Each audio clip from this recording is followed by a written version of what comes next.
Bugun sizlar bilan og'izda eriydigan juda ham mazali bo'lgan olmali pirog tayyorlaymiz. Buning uchun bizga kerak bo'ladi 800 gram un hamda 300 gram margarin. Ikkalasini yaxshilab uqalab olib, kroshka holiga olib kelamiz.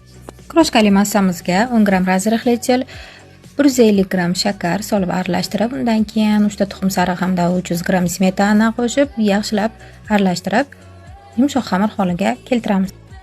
Xamir tayyorlash jarayonida videoda ko'rib turganingizdek, o'g'limning ham hissasi bor. Tayyor xamirimizni ikkiga bo'lib, paketlarga joylab tindirish uchun 15 minutga olib qo'yamiz.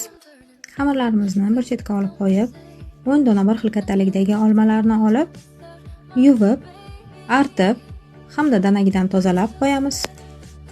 Tingan xamirlarimizdan birini olib, tekis qilib, yoyib, ehtiyotkorlik bilan juva yordamida listga tekislab qo'yib olamiz.